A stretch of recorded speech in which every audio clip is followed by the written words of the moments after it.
The ambush hit without warning. Lieutenant Connor Blake's helmet display screamed red as plasma bolts tore through the diplomatic convoy. The alien settlement of Vorash Prime was supposed to be neutral ground.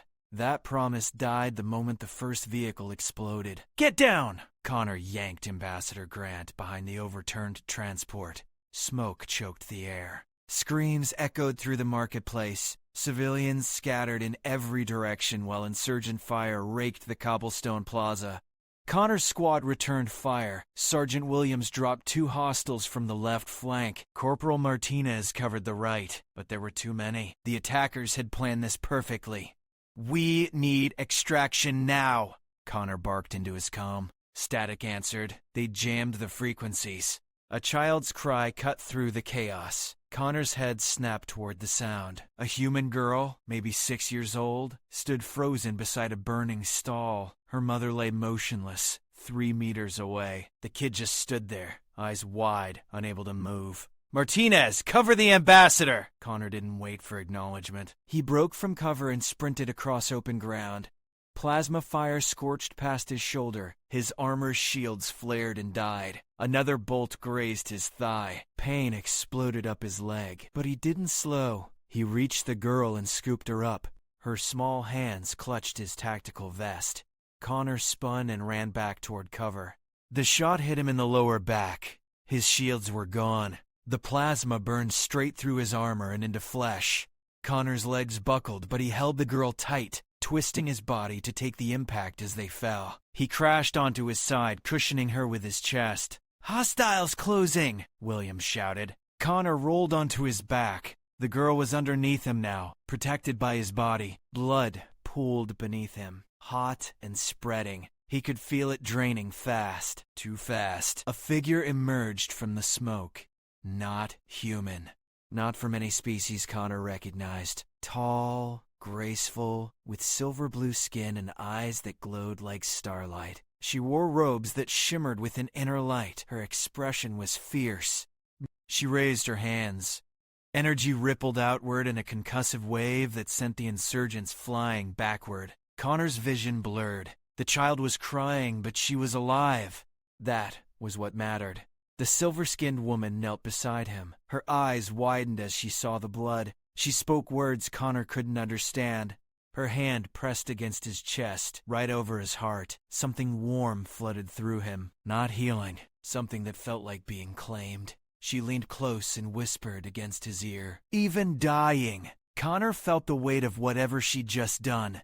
His eyes closed. Darkness took him. Connor woke to whispers. His eyes wouldn't open at first. Every nerve in his body felt wrapped in cotton and fire simultaneously. Voices drifted around him, speaking languages he didn't recognize. Medical equipment beeped steadily nearby. He forced his eyelids up.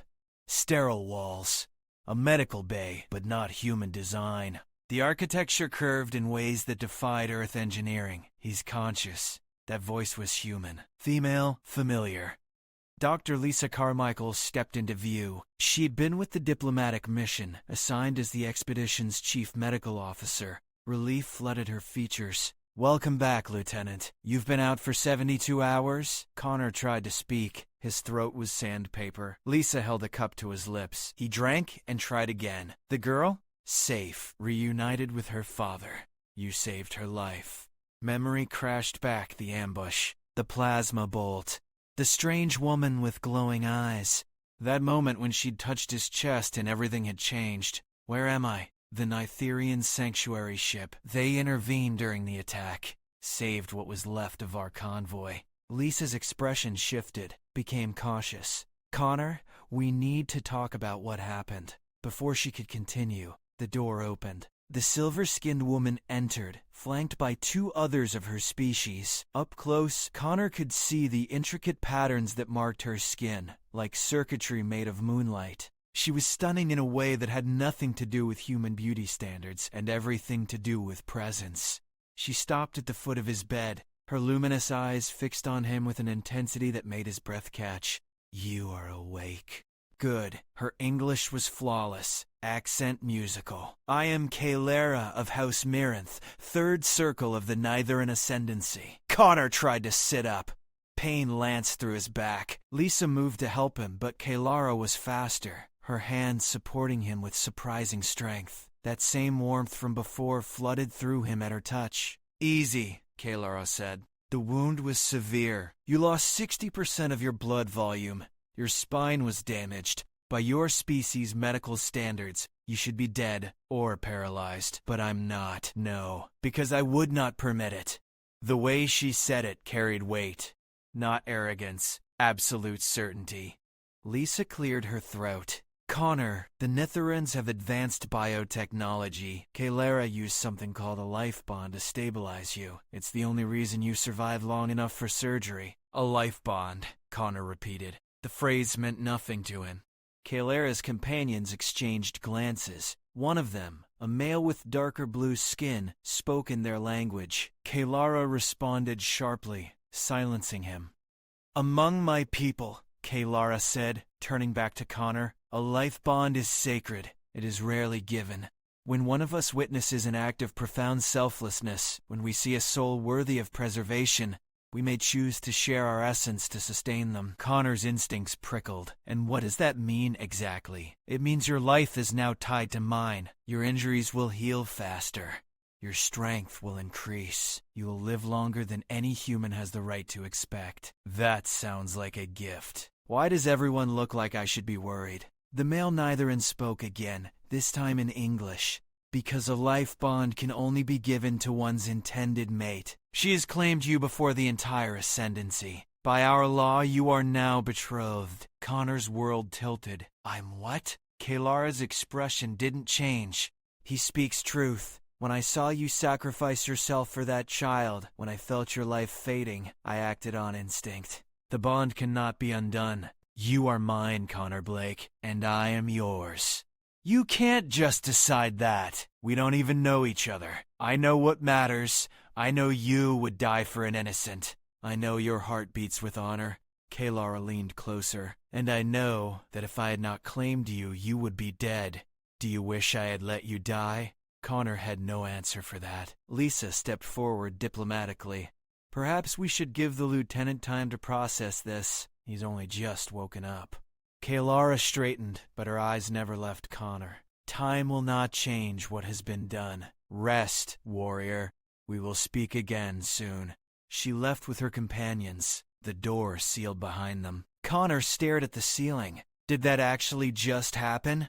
Lisa pulled up a chair, her expression somewhere between sympathy and fascination. "Welcome to interstellar diplomacy. You just became the first human to be claimed by Nitheran royalty." Connor was on his feet within a day. The healing was unnatural. He could feel it working beneath his skin, knitting tissue and bone at impossible speeds. By hour 36 post-waking, he was walking the medical bay. By hour 40, he was doing push-ups despite Lisa's protests. "This isn't normal," he said, watching his reflection in the polished wall. The wound on his back had closed completely. Not even a scar remained. "Nothing about this situation is normal." Lisa ran another scan. "Your cellular regeneration is operating at 400% above human baseline. Your muscle density has increased by 22%. Connor, you're becoming something more than human. Because of her. Because of the bond. Yes." Connor flexed his hands. They felt stronger. Everything felt stronger. Sharper, like someone had turned up the resolution on reality itself. The door chimed. Before Lisa could respond, it opened. Kalara entered alone this time, wearing simpler robes that somehow made her more striking. "I need to speak with him privately," she said. Lisa looked at Connor. He nodded. She left reluctantly. Kalara approached until she stood an arm's length away. This close, Connor could see the faint glow beneath her skin, pulsing in rhythm with something, his own heartbeat, he realized with a start. "You are angry with me," Kalara said. "You made a decision about my life without asking. Yes, that's it. Just yes. Would you prefer I lie? Claim I had no choice?" Kalara's eyes flashed. "I had a choice, Connor Blake. I chose to save you. I chose to bind myself to a stranger because in that moment, watching you bleed out over a child you did not know, I saw something my people have forgotten.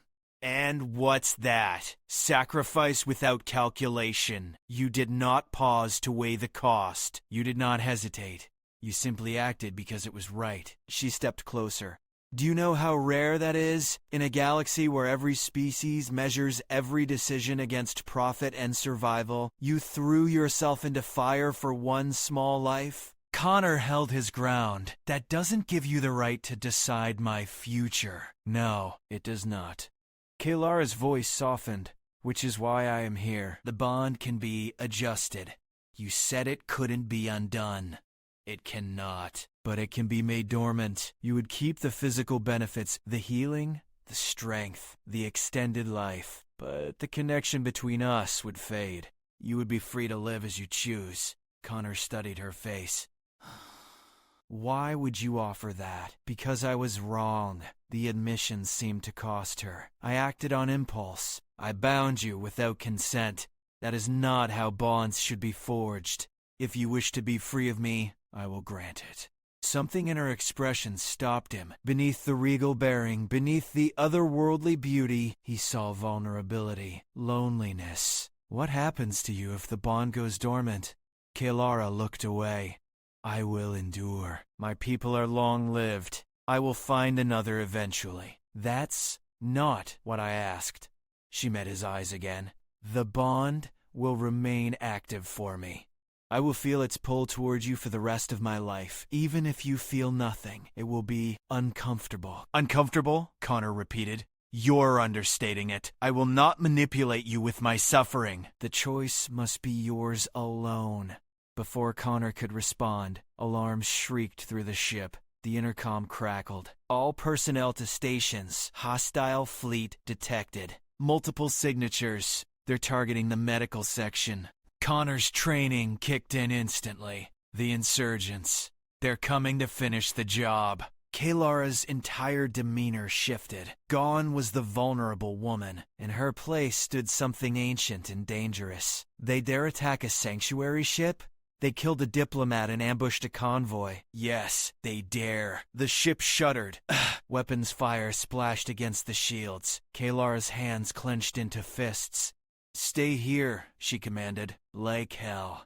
Connor moved toward the door. I'm a Marine. This is what I do. You are still healing. You said I was stronger. Now, faster. Then I am exactly what this fight needs. Kalara grabbed his arm.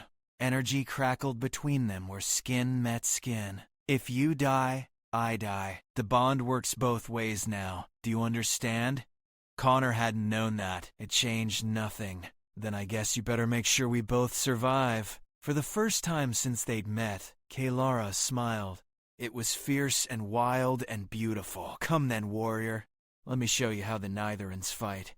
They ran together through corridors that twisted with alien geometry. Other Nitherans rushed past, their robes shifting into armor that grew from their skin like living metal. The ship's defenses roared to life around them. Connor felt it through the bond. Kalara's focus, her determination.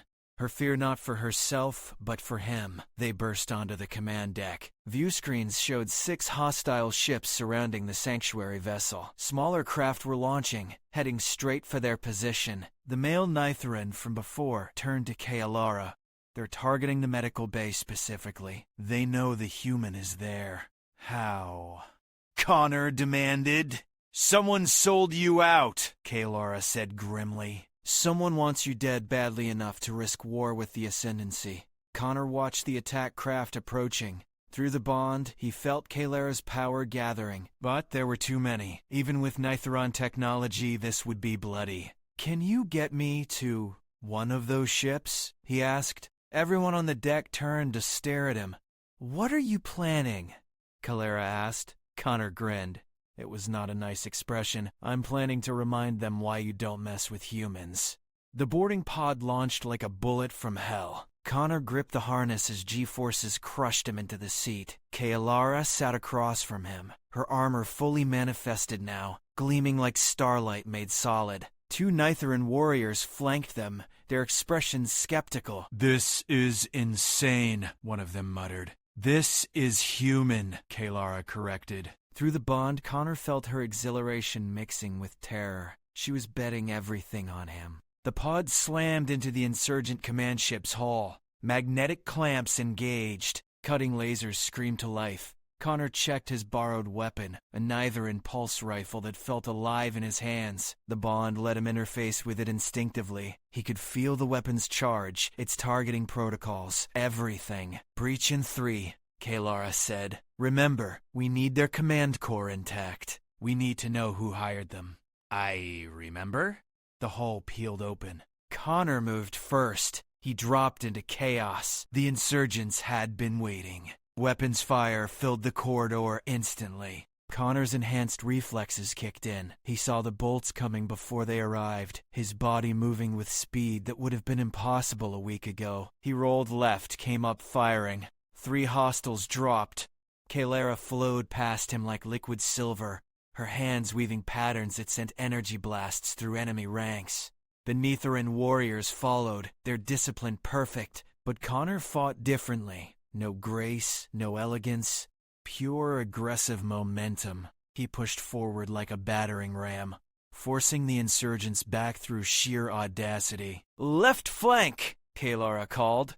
Connor spun. A heavy weapon was tracking toward her. He threw himself sideways, firing mid-leap. The gunner went down. Connor hit the deck and kept rolling, coming up behind cover. "You're insane!" one of the Nitharan warriors shouted. "I'm effective." Connor returned fire, dropping 2 more hostiles. "Where's the command core?" "Upper level, through that access shaft." Connor spotted it. A vertical tunnel with enemy forces pouring down. Terrible tactical position.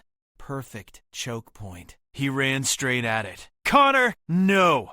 Kalara's mental scream hit him through the bond. He didn't stop. At the last second, he jumped, his enhanced strength launching him up the shaft. Insurgents above fired down. Connor twisted in midair, returning fire while ascending. Bodies fell past him. He grabbed the upper level's edge and hauled himself up. 6 hostiles faced him at point-blank range. Connor smiled. The bond exploded with power. Kalara was feeding him energy from below, channeling her strength through their connection. Connor felt invincible. He moved like lightning, pulse rifle an extension of his will. The fight lasted 6 seconds. When the smoke cleared, Connor stood alone among the fallen. "Command core is ahead," he called down. "Coming!" Kalara appeared beside him seconds later, having literally flown up the shaft on wings of pure energy. Her eyes blazed with something between fury and admiration. "You will be the death of me," she said. "Not today." They breached the command core together. A dozen insurgents surrendered immediately when they saw what had just carved through their ship. Their leader, a scarred Varathi mercenary, stood defiant. "You're too late, human. The contract's already paid. Someone wants you and your diplomatic mission erased." Connor leveled his rifle at the mercenary's head. "Who? I don't know names." "Just coordinates for the payment drop," Kalara stepped forward. Her hand touched the mercenary's forehead. He screamed as she rifled through his memories. "I have it," she said, releasing him. "The coordinates lead to a station in neutral space. Whoever hired them is covering their tracks." "Then we go to the station," Connor said. "We?" Kalara raised an eyebrow. "You are a Marine, not an investigator. I'm the target. That makes it personal." Before Kalara could argue, the ship lurched. New contacts appeared on the displays. Big ones.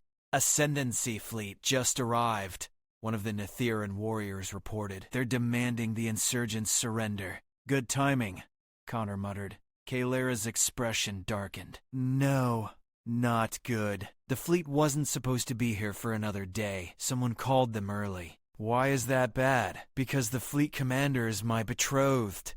Connor's stomach dropped. "Your what?"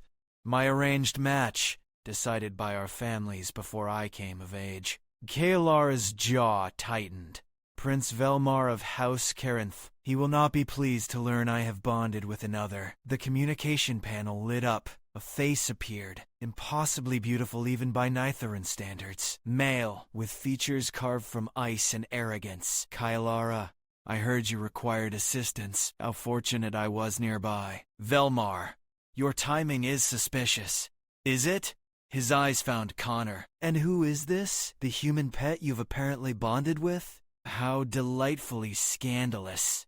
Connor felt Kalara's rage through the bond, and beneath it, fear. Not for herself, for him. Prince Velmar, Connor said, stepping forward. I'm Lieutenant Connor Blake, Human Expeditionary Corps. Thanks for the backup. Velmar's smile could have frozen stars. Lieutenant, how charming. I look forward to meeting you properly. Perhaps we can discuss the proper protocols for one who has stolen another's betrothed. The transmission cut. Ellera turned to Connor. We need to leave. Now. Velmar is dangerous. If he decides you are an obstacle to his claim, he will remove you. And ascendancy law will support him. Let him try. Connor, you do not understand. Velmar is a duelist. He has killed 17 challengers. If he invokes the right of combat, you will have to face him or be branded a coward. Either way, you die. Connor checked his rifle's charge. Then I guess I'd better make sure I'm the 18th. Through the bond, he felt Kalara's emotions warring. Pride, terror, and something else. Something that felt like hope. You are either the bravest human I have ever met, she said quietly, or the most foolish. Can it be both? Despite everything, Kalara laughed. It was a beautiful sound. Outside, the Ascendancy fleet closed in, and Connor Blake, former Simple Marine, prepared to face politics deadlier than any battlefield. The Ascendancy flagship made the Sanctuary ship look like a toy. Connor stood in the docking bay as Kalara's people prepared for formal transfer. Nytheran ceremony required she present herself to Velmar immediately. Protocol demanded respect between noble houses, even when those houses were at odds. You should stay here, Kalara said for the third time. Not happening, Connor replied for the third time. Lisa appeared at his shoulder, carrying a datapad. The ambassador wants you to know that legally, you're in murky territory. Neither in betrothal law supersedes human diplomatic immunity in their space, so I'm on my own. Essentially, yes. Lisa hesitated.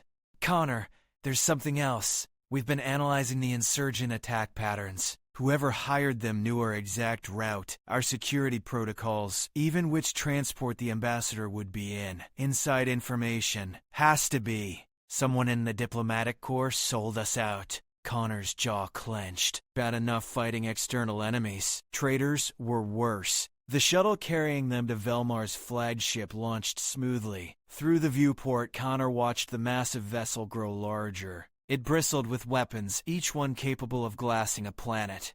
Velmar commands the 3rd Ascendancy Battle Group, Kalara explained. 12 capital ships, 60 escorts, and enough firepower to end small civilizations. He is very proud of his fleet. Compensating for something? Connor muttered. Kalara's lips twitched. Through the bond, he felt her amusement mixed with anxiety. They docked. The airlock opened onto a corridor that seemed designed to intimidate. Towering architecture, perfect symmetry, everything gleaming with polished menace. Honor guards lined both sides, their armor black as void. Prince Velmar waited in the reception hall. He was taller than Kalara, his silver skin marked with patterns that denoted high rank. Where Kalara's presence was warm starlight, his was cold moonlight. Beautiful and utterly remote. Kalara, you look well. Velmar's tone suggested he was disappointed by this. I trust your mission to escort the humans has been enlightening. Educational, certainly. Kalara's voice was carefully neutral. May I present Lieutenant Connor Blake? Velmar's eyes slid to Connor. Dismissive? Calculating. The human. I have heard troubling reports. Have you? Connor kept his voice level. That you interfered with local affairs on Vorash Prime. That your recklessness provoked the insurgent attack. That you manipulated my betrothed into bonding with you to save your miserable life. Connor felt his temper rising. Through the bond, Kalara sent a pulse of warning. That's an interesting version of events, Connor said. The version I remember involves saving a child, while your intelligence network failed to detect a planned ambush. The hall went silent. Several Nytherans gasped. You didn't speak to a prince like that. Velmar's expression didn't change, but his eyes went arctic. Bold words from someone who exists on my sufferance. I exist because I'm good at my job. Which is staying alive and protecting others. Do you truly believe one act of courage entitles you to claim one of the Ascendancy's highest daughters? I didn't claim anyone. She chose. Parasynthoids are dangerous. She made a mistake in the heat of the moment, one that can be corrected. Kailara stepped forward. Velmar, you overstep. The bond is my choice to make. Your choice was made generations ago when our families agreed to unite our houses. This human is a distraction, a pet you will tire of. Connor's fists clenched. The pulse rifle at his side suddenly felt very light. Velmar noticed. His smile sharpened. Do you wish to challenge me, Lieutenant? I would welcome it. Ascendancy law permits trial by combat. If you believe your claim to Kailara superior to mine, prove it. Connor, no! Kailara said urgently. This is what he wants. He knows human combat training cannot match Nytheran enhancement. It would be execution disguised as honor. She speaks truth, Velmar said. I have trained since childhood in 17 martial disciplines. I have killed skilled warriors from 6 species. You are brave, human, but bravery without skill is just elaborate suicide.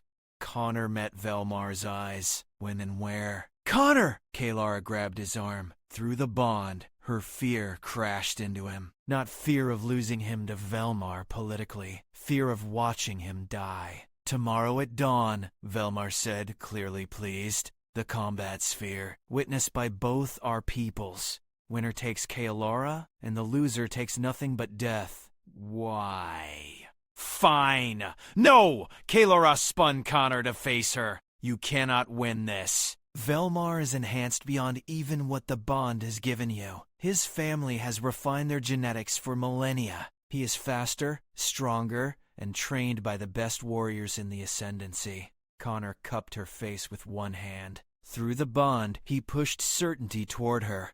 Calm, determination. I didn't survive that ambush to die in some fancy arena. Trust me. You are human. Fragile. Mortal. Yeah. And humans don't quit. We don't know how. Connor looked back at Velmar. One condition. I fight my way. Human weapons, human tactics. Velmar laughed. Agreed. Bring your primitive tools. They will not save you. We'll see. The meeting ended. Kailara pulled Connor into a private chamber as soon as they could escape. You are going to die, she said flatly. Probably not. Connor, this is not bravado time. This is reality. Velmar has killed 17 challengers, skilled warriors. You are one human with a week of bond enhancement. I'm one human who's been fighting since I could walk. I've survived 3 combat deployments, 4 assassination attempts, and that ambush that should have killed me. Connor gripped her shoulders. I'm not some naive kid. I know the odds, but I also know something Velmar doesn't. What? Humans fight dirty? We don't care about honor when survival is on the line. We care about winning. Connor's expression hardened. And I will win, because losing means leaving you with that arrogant bastard, and that's not happening. Through the bond, Kailara felt his absolute conviction. It terrified and amazed her in equal measure. You are insane, she whispered. Yeah, you bonded with me anyway. What does that say about you? Despite herself, Kailara smiled. Then she kissed him. It was the first time their lips had met. Energy exploded between them. The bond flared so bright that lights flickered throughout the chamber. When they broke apart, both were breathing hard. Do not die tomorrow, Kailara said. Wasn't planning on it. Outside, night fell on the flagship, and Connor Blake began planning how to kill a prince. Connor spent the night studying every recording of Velmar's previous duels he could access. Lisa helped, her medical expertise providing insights into Nytheran physiology that might prove useful. The Nytheran warriors who'd fought alongside Connor offered tactical advice, though their expressions suggested they expected to attend his funeral. He always opens with a power strike, one warrior explained, pointing at the holographic replay. testing his opponent's defense. If they block, he flows into grappling. If they dodge, he pursues with sustained offense. Connor watched Velmar move. The prince was fast, inhumanly so. His strikes carried enough force to shatter bone. Every movement was textbook perfect. He's trained, Connor said, but he's never been surprised. What do you mean? Every opponent he's faced fought like him. Formal techniques, predictable patterns. Connor's mind raced. He expects a duel? I'll give him a brawl. Lisa looked skeptical. Connor, even with the bond's enhancements, you're still outmatched in raw power. Power isn't everything. You know what wins fights? The guy who wants it more.